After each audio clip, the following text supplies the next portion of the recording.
adéquate et dirigeante des autorités compétentes. La disparition tragique de notre collègue Rosie Kalia est une illustration éloquente. À ce constat sécuritaire s'ajoute notre indignation et désolation par rapport à l'arrestation humiliante de l'un de nos enseignants, M. l'assistant Jean-Louis Bangobé Sikou, survenu le 22 octobre 2025 à 6h du matin à son domicile, suite à ses opinions politiques. Cette arrestation arbitraire est une manifestation flagrante de la violation grave des droits fondamentaux des citoyens garantis par la Constitution de la République démocratique du Congo du 18 février 2006 et constitue un rétropédalage des acquis de notre démocratie auquel le chef de l'État Félix-Antoine Tshisekedi est attaché en fait son cheval de bataille. En plus des irrégularités majeures constatées de ces arrestations, nous dénonçons cette frénésie sans fondement à l'endroit de notre enseignant qui, en leader d'opinion, n'a fait qu'exercer son droit fondamental en disant tout haut ce que certains disent tout bas. En ce titre, nous étudiants de la ville d'Issiro, nous nous insurgeons contre ces traitements humiliants réservés à un corps enseignant. De surcroît, cet agissement est perçu comme une jurisprudence fâcheuse pour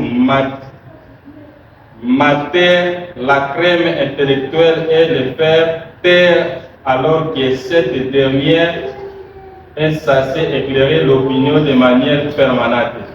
Nous dénonçons également l'instrumentalisation de la justice en des faits obscurs pour taire les voix discordantes dans le but de consacrer l'arbitraire et étouffer la liberté d'opinion individuelle en ce moment crucial où le Congo a besoin d'une justice équitable, légale, de la cohésion sociale et de la paix durable. Cette attitude à l'égard de ceux qui mouillent leur maillot pour la formation de la jeunesse de notre province ne fait qu'exarber des tensions et risque de compromettre la paix sociale. C'est pourquoi nous exigeons ce qui suit aux autorités provinciales de prendre leurs responsabilités et mettre en place des conditions nécessaires pour la sécurisation de la population afin d'éviter cette escalade de tueries qui sème les paniques dans la ville de Siro. Et s'appliquer pour une liberté immédiate et sans condition de notre enseignant, l'assistant Jean-Louis Bangobé Sikou, détenu injustement dans la prison centrale de Siro. À la justice de juger les auteurs d'insécurité et de violations des droits de l'homme et de condamner de manière exemplaire en fait de dissuader ces délinquants. À éviter toute manœuvre de son instrumentalisation pour les fins politiques car la justice interne doit demeurer indépendante pour préserver le principe de la séparation du pouvoir.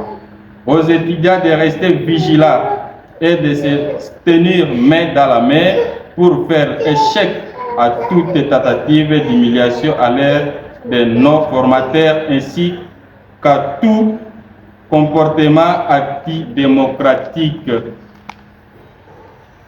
En cas de résistance, les étudiants réunis au sein de leurs comités estudiantins respectifs se réservent leur droit d'entreprendre des actions citoyennes pouvant contraindre les autorités compétentes à assurer effectivement la sécurité des personnes et de leurs biens dans la ville de Siro et recouvrir par tous les moyens la liberté inconditionnelle de leurs enseignants. Que vive la République démocratique du Congo, que vive la ville de Siro, que vive les comités estudiantins de la ville de Siro, tous les étudiants, leurs représentants.